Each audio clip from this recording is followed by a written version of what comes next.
Isang masaganang araw na naman po sa ating lahat mga ka-farmer. Panibagong araw, panibagong buhay, panibagong lakas at pagpapala. Kwentuhan muna tayo mga ka-farmer.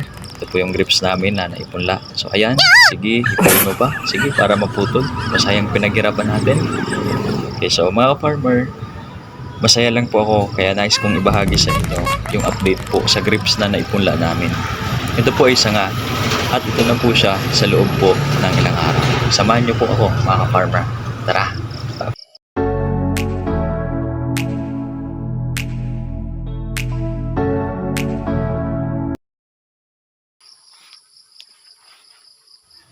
Isang masaganang araw na naman po sa ating lahat, mga ka-farmer.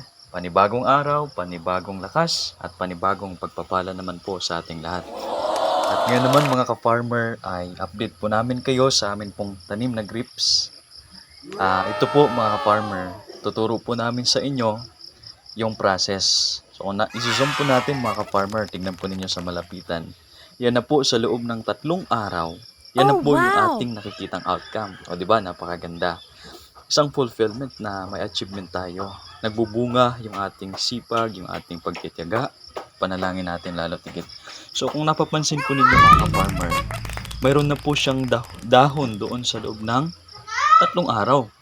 So ganyan pala kabilis yung pagpapatubo ng grapes mga ka-farmer. Observe po ninyo mga ka-farmer, dito sa yan, tinuturo ko po sa may bandang sanga. Yan, sige, tulak mo pa para malaglag at masayang yung pinaghirapan natin. So, wag naman sana. So, mga ka-farmer, kung napapansin po ninyo, yan, nakikita naman po sa video, mayroon po siyang lumalabas na dahon. So, actually, nakaka-amaze talaga kasi ito po ay 3 araw pa lamang.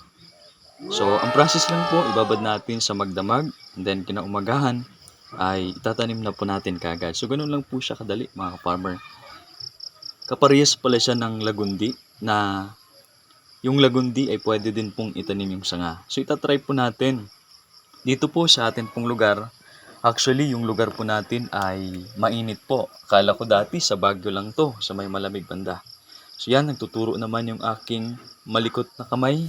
Hindi, tinuturo ko lang sa inyo mga ka-farmer yung sanga kung saan po lumalabas yung dahon.